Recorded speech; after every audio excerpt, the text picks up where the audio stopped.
Oi, Rai. Oi, professores. Hoje é a nossa quinta aula de Fundamentos do Mundo do Trabalho. Como hoje é a nossa última aula antes da prova, é interessante a gente relembrar de forma atenciosa o que já vimos desde a primeira aula. Vamos lá, então. Olha só, nós vimos o conceito de trabalho, as transformações do trabalho e sua centralidade. Análise das relações entre a educação e o trabalho dentro do sistema capitalista de produção. A gente pôde compreender o trabalho como elemento constitutivo. O trabalho como princípio educativo da formação do homem. Conhecer a natureza do trabalho e entender algumas formas pelas quais o trabalho se apresenta na sociedade. Reconhecer a ideia de trabalho que sofreu modificações no decorrer do tempo. Vimos que, graças à cooperação, os homens foram compreendendo a executar operações mais difíceis e complexas. Então, galera, se tiverem dúvidas já sabem, né? Eu tô aqui no chat esperando a sua pergunta, viu?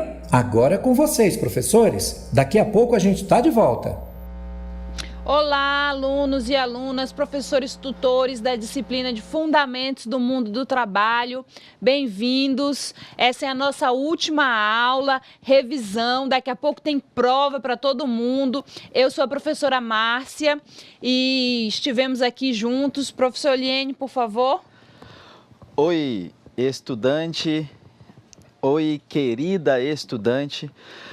Nesta revisão ela será bastante pontual, vai ajudar muito você. Se você tem alguma dúvida, estudou bastante e aí surgiu aquelas perguntas, mande aí a pergunta pelo chat, estamos aqui para lhe ajudar.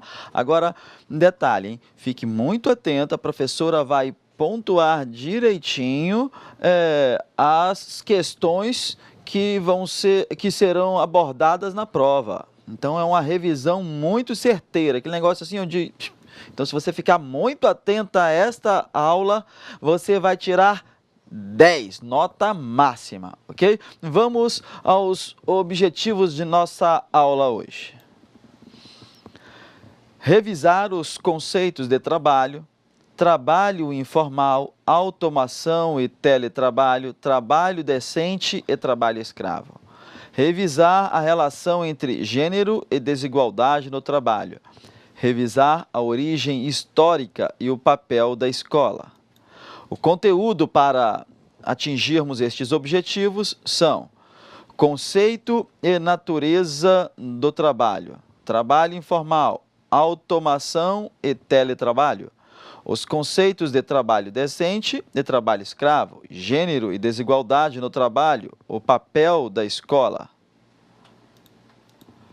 E assim, nós vamos então para o primeiro conceito, que é o conceito e a natureza do trabalho. Professora, afinal, resumindo aí para nós, o que é realmente o trabalho? Qual é a natureza desse trabalho? Fala para nós. Então, professor Eliene, agora não tem mais como. Agora, gente, revisão, prova, daqui a pouco, e a gente passou todas as aulas, a gente revisou esse conceito. Conceito de trabalho, vamos lá.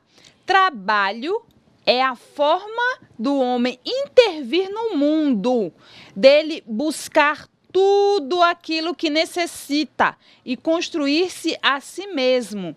Todas as coisas que existem são fruto do trabalho humano. Trabalho, portanto, é dispêndio de energia humana para realizar atividade coordenada mediante o uso da força física, mecânica ou intelectual para cumprir um fim, produzir coisas, realizar coisas. A finalidade do trabalho é produzir bens e serviços necessários para a reprodução da vida e de outras necessidades criadas pelo homem. Trabalho é o resultado da aplicação humana sobre a natureza e tem a intenção de produzir bens materiais e bens imateriais para a satisfação das nossas necessidades biológicas ou sociais. Em tudo há trabalho. Gente, nós passamos aqui desde a primeira aula até hoje, vou falar novamente o conceito de trabalho. A forma do homem intervir na natureza para modificá-la e dessa forma satisfazer a sua necessidade de homem, a sua necessidade de homem enquanto natureza, a nossa necessidade biológica e necessidade do homem enquanto as nossas necessidades sociais, as necessidades que nós mesmos criamos no decorrer da nossa vida humana.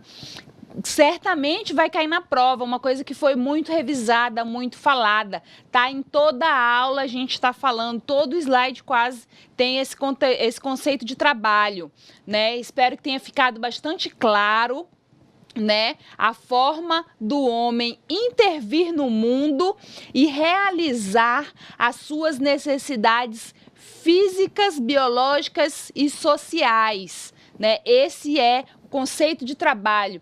E a natureza do trabalho, professora, a natureza do trabalho, ela é sempre humana, ela é sempre social. A forma como a gente se organiza na sociedade e distribui o trabalho entre as pessoas não é dado pela biologia, é dado pela sociedade. Por isso que a gente fala que o trabalho se transforma no decorrer do tempo. Por quê? Porque as nossas necessidades sociais se transformam no decorrer do tempo, né? Senão a gente continuaria realizando o trabalho como a gente realizou lá na pré-história. E isso não é verdade, né? E aí agora a gente vai para o segundo conceito, que foi um conceito também que a gente não trabalhou na primeira aula, mas na segunda aula a gente trabalhou, na quarta aula a gente deu uma passadinha por ele, que é o conceito de modo de produção. Modo de produção, bem aqui, ó. Modo de produção, ou seja, a maneira como a sociedade é organizada como um todo para garantir a sua própria sobrevivência e a sua continuidade, ou seja, a sua reprodução, né? Ao longo da história, diversos tipos de sociedades se formaram e também desapareceram. Essas diferentes sociedades humanas podem ser classificadas de acordo com a presença de algumas características comuns, as quais podem ser sintetizadas por meio do conceito teórico de modo de produção. Então, gente, é esse conceito bastante trabalhado também, conceito de modo de produção, a forma específica como algumas sociedades se organizaram para distribuir esse trabalho na sociedade, né? O conceito também, né? Quem lê os textos, quem lê os slides, com certeza vai saber, né? Se cair na prova, com certeza essa pessoa vai acertar essa questão, porque a gente trabalhou, né? E aí tem também as formas como o modo de produção apareceu no decorrer do tempo na sociedade, né? Modo de produção tribal, escravista, né, modo de produção capitalista. Vamos lá para os tipos de modos de produção, né? Aqui, novamente, o conceito, né, para a gente não esquecer. Modo de produção, a maneira como a sociedade é organizada para garantir a sua própria sobrevivência e a sua continuidade. Atenção, conceito de modo de produção. Certamente está na prova. Aqui, as características que o modo de produção tem, né? O modo de produção ele tem um nível econômico, ou seja, a forma pela qual a sociedade se organiza para produzir os seus bens materiais, produzir a sua riqueza. Ele tem também um nível jurídico-político, né, que é o estabelecimento das normas, das leis que devem ser obedecidas por todos os seus membros. Ele tem também um nível ideológico, que é referente às tradições, aos costumes e às ideias, né, que são seguidas por todos aqueles que pertencem a uma determinada coletividade. Né? O primeiro modo de produção tribal, predomina o trabalho coletivo, a divisão das atividades ocorre por idade ou por sexo. Quase todas as pessoas executam as atividades necessárias para manter a comunidade. O segundo modo de produção, escravista. O trabalho era algo penoso e detestável, que cabia apenas àquelas pessoas consideradas inferiores e que se encontravam nas camadas mais baixas da sociedade, os escravos.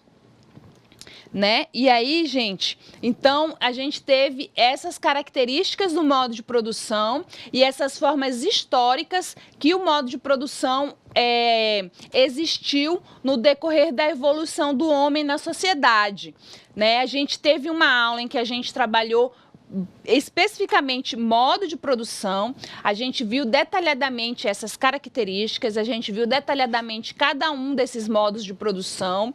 Atenção, porque a revisão, ela é com base no conteúdo que vai cair na prova, então esse conteúdo, né, das características do modo de produção e dos modos de produção, como eles existiram na sociedade, certamente vai cair na prova, né? E aí a gente vai então para um outro conceito, né, que a gente também estudou, que é o conceito de Taylorismo e Fordismo, né?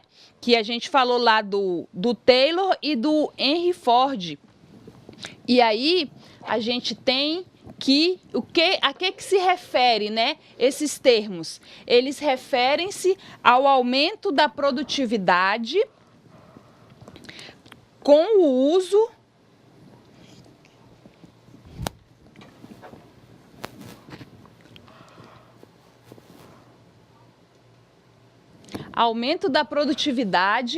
com o uso mais adequado de horas trabalhadas, né? Controle das atividades, divisão das tarefas, o uso de maquinário especializado e a introdução da linha de montagem. Então, o Henry Ford e o Taylor, eles perceberam que poderiam melhorar a forma de produzir as riquezas. E aí, esse uso mais adequado de horas trabalhadas, esse controle das atividades e essa divisão das tarefas, junto com o uso de maquinário especializado e a introdução da linha de montagem, facilitou a realização desse trabalho deles, né?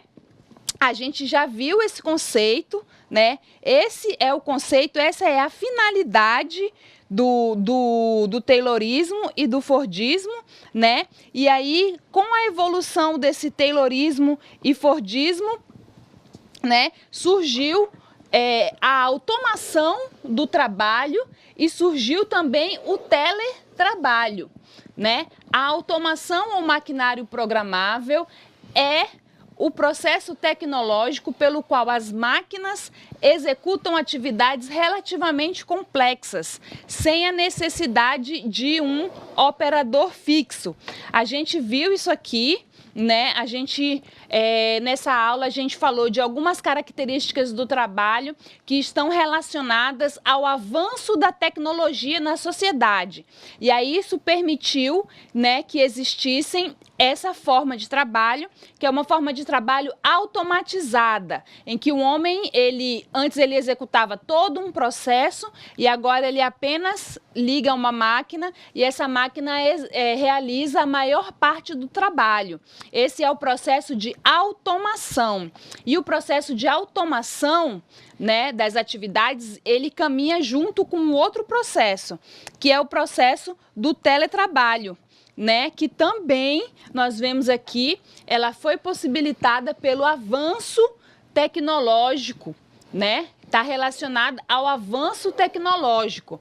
O teletrabalho é aquele executado à distância, né? Pelo fato do trabalhador utilizar a tecnologia, não há a necessidade de estar na fábrica ou na empresa para realizar uma atividade, né? Então, é o trabalho realizado em casa, né? É um trabalho formal, é um trabalho remunerado, mas que o trabalhador não precisa sair da sua casa e ir até a fábrica para realizar esse trabalho, ou ir até a empresa para realizar esse trabalho, né? É diferente de trabalho doméstico, né? O trabalho realizado em casa e que não é remunerado, né? O trabalho doméstico, ele não é remunerado, então não confundir o teletrabalho com o trabalho doméstico, né?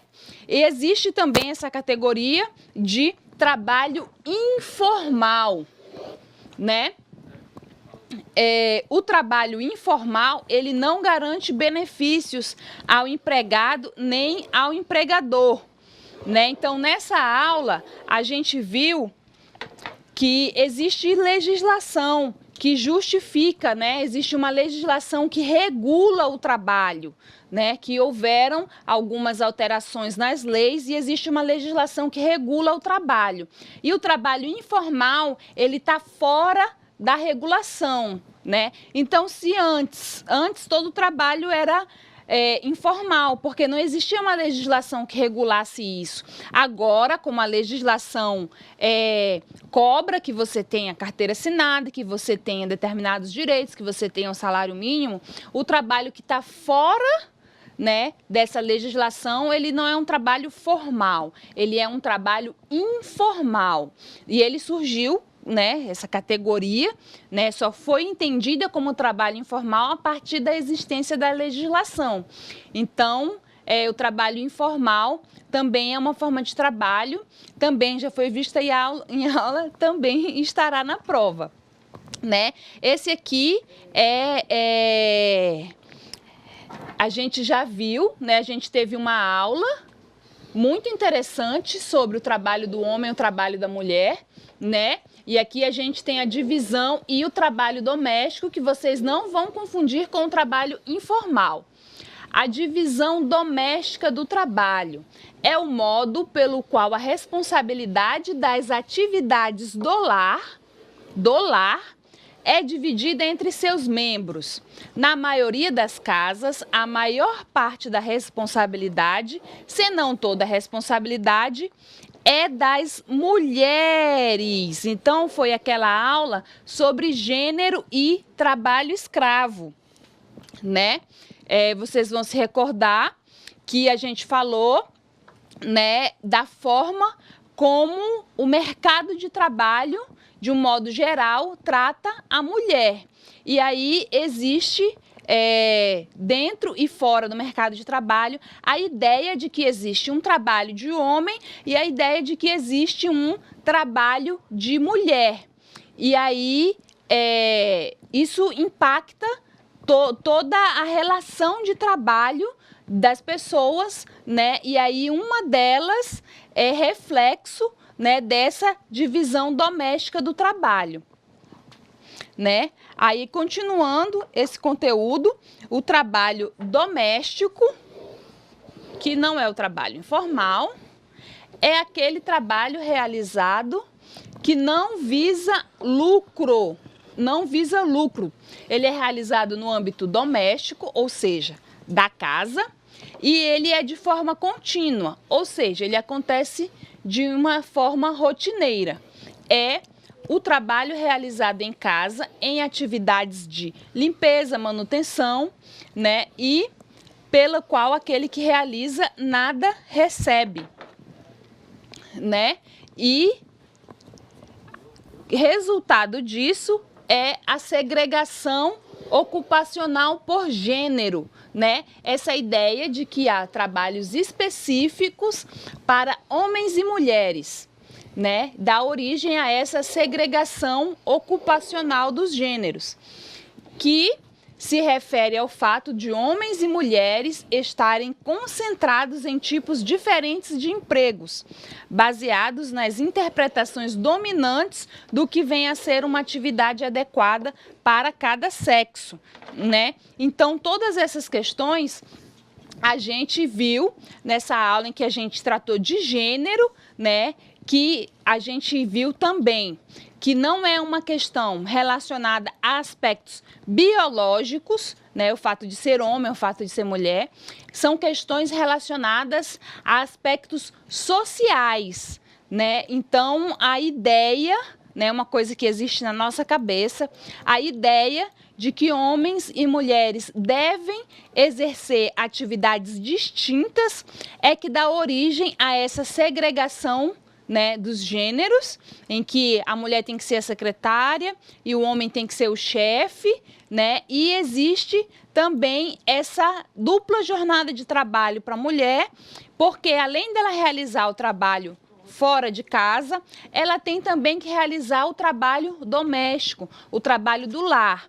Por quê? Porque o cuidar das crianças, o cuidar da casa, né, o cuidar das pessoas de forma geral, ele é atribuído como um trabalho de mulher, porque ele é um trabalho que exigiria uma certa doçura, um certo cuidado, coisa que o homem não seria capaz de oferecer, mas que essa não é uma realidade natural, não é uma realidade biológica, ela é uma realidade social, né? E aí isso dá origem a uma certa, né? Ela é uma diferenciação, né, de quem pode executar determinado trabalho, né? E essa diferenciação, né, ela gera muitas desigualdades no mercado de trabalho. Essas desigualdades acontecem de forma que o mercado de trabalho é menos vantajoso para a mulher, né? A mulher acaba sendo prejudicada com essa ideia, né? Essa diferenciação entre o que seria o trabalho que o homem pode executar e o trabalho que a mulher pode executar gera essas desigualdades no mercado de trabalho. Essas desigualdades acontecem de forma que o mercado de trabalho é menos vantajoso para a mulher, né? E aí, depois, né, dessa aula, aliás, nessa mesma aula em que nós vimos aspectos do mundo do trabalho que estão relacionados à interpretação social das coisas, né? A gente viu também que existe, além dessa diferença de gênero, né, existe também uma outra situação, que é a situação do trabalho escravo, né, e o trabalho decente, né. O trabalho decente, ele tem as suas características. O trabalho decente tem como características a promoção de oportunidades para mulheres e homens. Ele tem como característica um trabalho produtivo e adequadamente remunerado. Esse trabalho decente é exercido em condições de liberdade, equidade e segurança, que ele é capaz de garantir uma vida digna. Então, esse conceito de trabalho decente é aquele lá que foi um pacto firmado do Brasil com a ONU, né? O Brasil, ele é um signatário dessas condições de trabalho. O Brasil, ele ser um signatário quer dizer que ele é um partidário, quer dizer que ele é um país que defende que exista o trabalho decente para todos os seus cidadãos. Atenção, essa aula foi uma aula muito importante. O conceito de trabalho decente vai estar na prova de vocês, por isso a gente vai ver novamente as características do trabalho decente. Né? O trabalho decente tem como características a promoção de oportunidades para mulheres e homens. Ele tem como característica um trabalho produtivo e adequadamente remunerado. Ele tem como característica ser exercido, ser realizado em condições de liberdade, de equidade e de segurança. E ele é um trabalho capaz de garantir uma vida digna. É um trabalho digno, né? Durante a aula, a gente viu detalhadamente o que era cada uma dessas características, né? Mas a característica, o detalhamento da característica não vai cair na prova, mas o conceito vai cair na prova. Se esse assunto específico você não estudou, volte lá no seu caderno, dê uma lida, porque esse é um conceito muito importante e ele certamente vai ser pedido de você daqui a pouquinho. Né?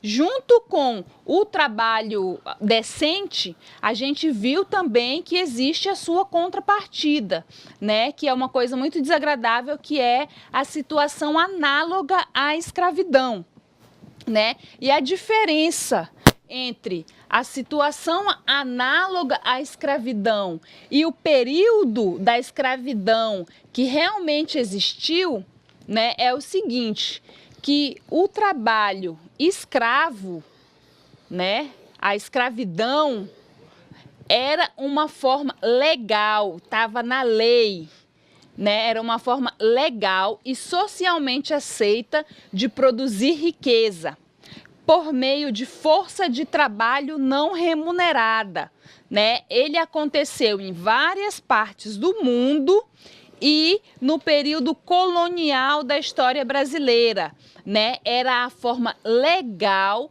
e socialmente aceita de produzir riqueza por meio da força de trabalho que não era paga. Esse foi o período da escravidão. Já o que acontece hoje em dia, a situação análoga à escravidão hoje, o que acontece hoje, né, que também é chamado de trabalho escravo moderno ou de escravidão moderna, né, hoje a situação análoga à escravidão é o que acontece, não é mais período da escravidão ou simplesmente escravidão. Essa é uma forma de superexploração ilegal que acontece em várias partes do mundo, inclusive no Brasil, né? Então a gente viu isso também. A gente viu que houve um período de escravidão no Brasil, lá muito atrás, também conhecido como período colonial, em que era normal, né? As pessoas tinham escravos, as pessoas eram donas de outras pessoas, existia mercado de escravos, você ia lá e comprava um escravo, né? Esse foi o período da escravidão. Hoje é ilegal você ser dono de uma outra pessoa. Se alguém trabalha para você, você tem que pagar. Então hoje existe escravidão moderna. Hoje existe situação análoga à escravidão, que tem essas características que a gente viu aqui, né? Acontece em várias partes do mundo, acontece também no Brasil, mas que é uma forma ilegal. São coisas separadas. Escravidão e situação análoga à escravidão são coisas separadas, né? E aí as características dessa servidão moderna ou dessa situação análoga à escravidão são o trabalho forçado, a jornada exaustiva, a servidão por dívida e as condições degradantes. Qualquer lugar que tenha pelo menos uma dessas 4 características é um lugar que tem servidão moderna, que tem o trabalho escravo moderno, né? Trabalho forçado, jornada exaustiva, servidão por dívida, condições degradantes, né? A gente viu essas características aí, essas características sim, a gente viu detalhadamente, né, como isso acontecia e qualquer dessas características, se existe uma situação de trabalho e tem uma característica só, já é trabalho escravo. Não é preciso que existam numa situação de trabalho essas 4 características. Se acontecer uma só, já é situação análoga à escravidão, né? A gente viu também que existe um ciclo do trabalho escravo. Existe um ciclo do trabalho escravo. O que é o ciclo do trabalho escravo? Muito importante essa questão, né? É quando, né, acontece o seguinte: o trabalhador libertado, a pessoa que estava numa situação análoga à escravidão e ela foi libertada dessa condição, ela tende a retornar à sua cidade de origem, onde as condições que o levaram a migrar permanecem as mesmas. Diante dessa situação, o indivíduo pode ser novamente aliciado para outro trabalho em que será explorado, perpetuando uma dinâmica que chamamos de ciclo do trabalho escravo, né? Então, gente, o que acontece?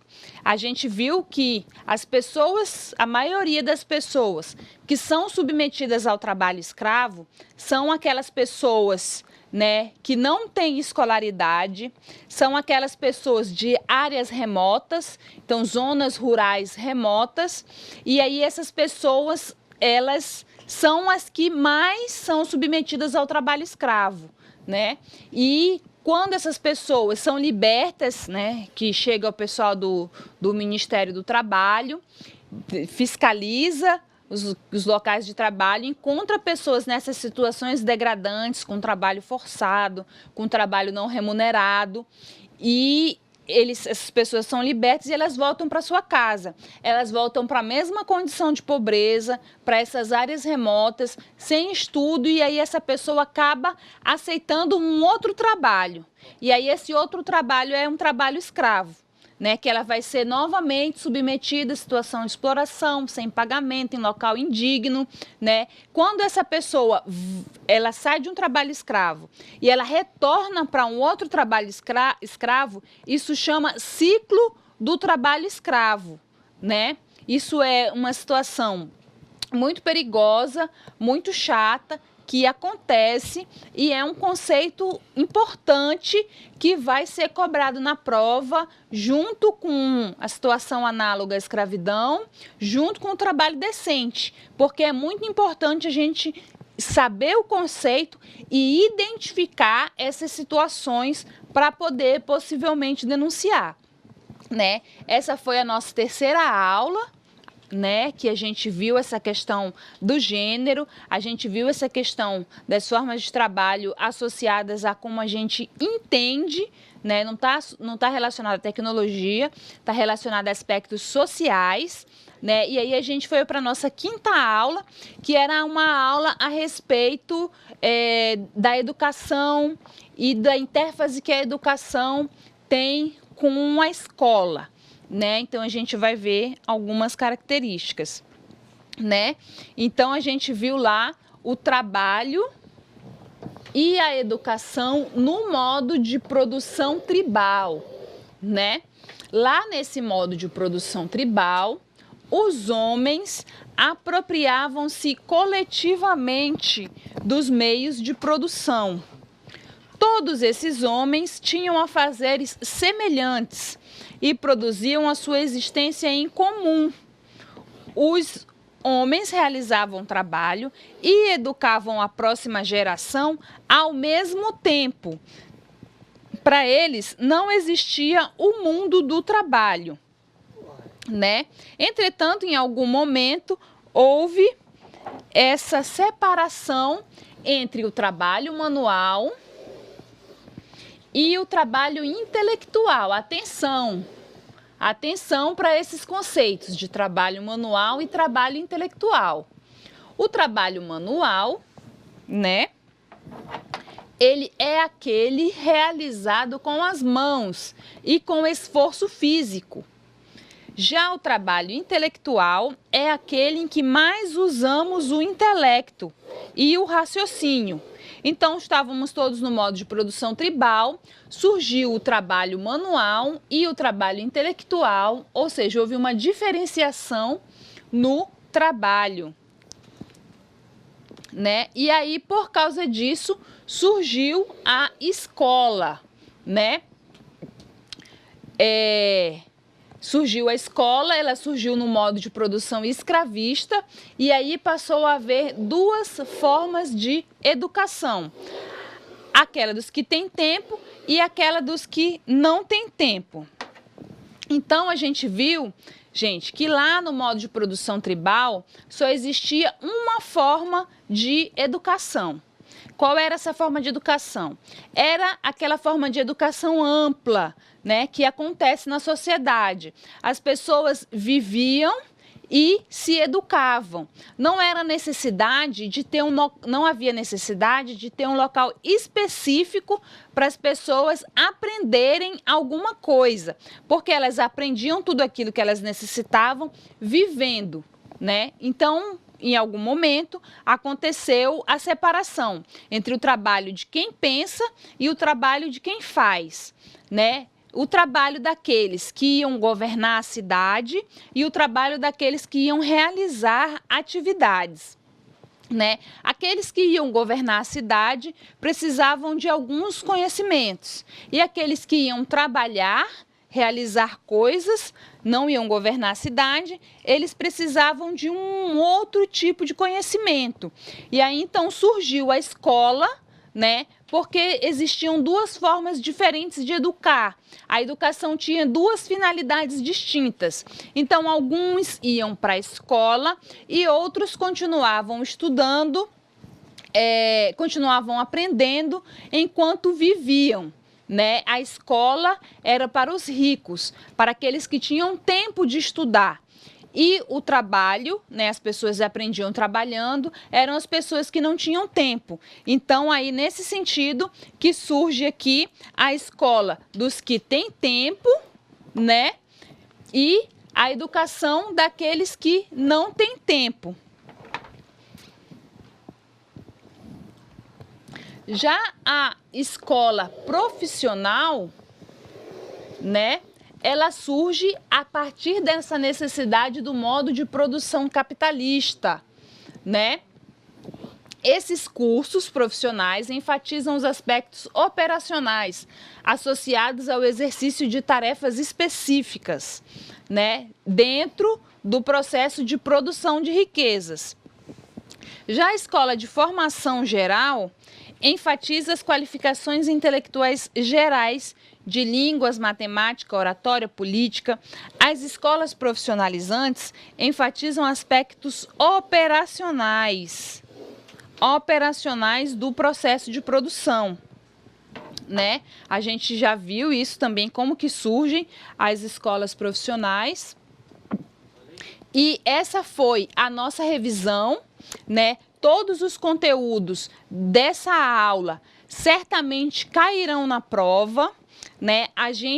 A nossa prova é uma prova bem simples, 10 questões, elas vão ser todas as provas de múltiplas questões, então são aquelas famosas provas de marca X, né? Você vai identificar, né? Você vai ter um enunciado, né? Depois você vai ter opções, dentre as quais você vai escolher aquela que é a correta ou, prestem bem atenção, ou você vai escolher entre aquela que é a incorreta. Então, você vai ter que ler, né, com bastante atenção para saber se está pedindo para que você marque a questão correta ou se está pedindo para você marcar a questão incorreta, né? E aí, algumas provas, numa quantidade limitada, né, de questões, vão ser umas questões um pouco diferentes, que foram aquelas questões que a gente já treinou no exercício, né, quando a gente fazia o exercício e corrigia, né, o exercício de sala. Essas questões, elas apresentam algumas afirmativas, e aí você vai ler essas afirmativas com atenção, e você que estudou vai identificar nessas afirmativas se elas são falsas, se elas são verdadeiras. E aí você vai saber dessas afirmativas quantas são falsas, quantas são verdadeiras, e aí você vai marcar, vai estar perguntando lá, somente a alternativa 1 é verdadeira? Ou vai estar perguntando, somente todas as alternativas são verdadeiras? Todas são falsas? E aí você que estudou o conteúdo e que leu as questões, você vai saber se a uma é verdadeira ou se é falsa. Você vai saber se somente a uma é verdadeira ou se todas são verdadeiras. Essa questão não é uma questão difícil. Ela é um tipo de questão que exige leitura, exige que você leia as questões. Se você estudou o conteúdo e se você ler com atenção, você vai conseguir fazer essa prova. Essa prova não é uma prova que está difícil, essa prova não está exigindo nada além daquilo que já foi mostrado aqui durante as aulas, não é nada além daquilo que está nos textos que já foram indicados para as aulas. Então, eu acredito que o aproveitamento dessa disciplina vai ser um aproveitamento muito bom, né? Para mim, particularmente, foi um grande desafio estar aqui com vocês todas as semanas, né? A primeira vez que eu sou professora formadora aqui na turma do cooperativismo, mas é um desafio que para isso servem os desafios, né? Para a gente se superar. Então, eu acredito que a minha estada aqui com vocês me fez crescer muito profissionalmente e para mim foi uma satisfação muito grande estar aqui, estar com vocês aí, com todos os alunos, todos os professores tutores. Espero que a nossa disciplina tenha contribuído, né, para a formação de vocês, e aí eu vou deixar um tempinho para o professor Eliane também fazer as suas considerações. Querido estudante, quero colocar uma pulga atrás da tua orelha. Lembra agora esse último conteúdo que foi revisado da escola e o mundo do trabalho? Então, a última divisão feita foi: a escola surgiu para aqueles que estão ociosos, que não tem nada que fazer, então vão trabalhar com o intelecto, vão ser os dirigentes. E uma outra educação para aqueles que estão trabalhando. Daí vem uma situação: essa nossa escola, a escola que você faz parte, que escola que é? Atualmente, todo mundo tem tempo, vamos dizer assim, para estudar. O jovem, você não estuda, você não está trabalhando, é até proibido ficar trabalhando, né? Você pode ser menor aprendiz e tudo mais, mas você está numa escola. Então, a divisão hoje está muito forte em a escola para ricos e a escola para pobres. Pobres financeiramente, empobrecidos por causa do sistema. Esta escola, na qual esta aqui no Brasil, que você está assistindo, quantas pessoas ricas, meu filho tem mania de dizer rica e milionária, né? Então, estas pessoas, por acaso estão fazendo esta mesma escola que você está fazendo? Você deve ter respondido negativamente, exatamente. Então a divisão agora está em escola para rico e escola para pobre. Então, cidadania na escola é você aproveitar a oportunidade que você está tendo o máximo possível para fazer a diferença e acabar com esta divisão. E é possível, hein? Tem países em que a escola pública é melhor do que a escola particular. A escola que as pessoas pagam. Os ricos vão para a escola que o governo está pagando com o salário do teu pai, com os impostos, com o meu salário, o salário da tua mãe, com os impostos. E os ricos vão para essas escolas. Aqui, como é que está? Então você pode fazer a diferença. Estude bastante. Estude não só para tirar nota, mas estude para transformar esta realidade. Ok? Conto com você e juntos vamos mudar esse Brasil por meio do seu estudo, por meio do nosso estudo. Até a próxima. E aí, pessoal, como foi? Aproveitaram o conteúdo? Fizeram as anotações? Olha lá, hein? Ô, Rai, os professores disseram que o trabalho pode ser uma obrigação, uma chatice, uma forma de ganhar pão. Também pode ser uma realização pessoal, uma forma de realizar um sonho, um jeito de fazer todo dia o que a gente ama. O trabalho pode ser remunerado. Não remunerado. Bom, nossa aula já está acabando. E esses foram alguns pontos que achamos interessantes relembrar vocês. Então, juntem todas essas informações, junto com a dos professores, a seu favor, e apliquem na hora da prova, viu, galerinha? Continuem ligadinhos aí e não percam nadinha. Foquem nos estudos e boa sorte. Quer dizer, se vocês estudaram, é boa prova. Tchau, gente, e até a próxima.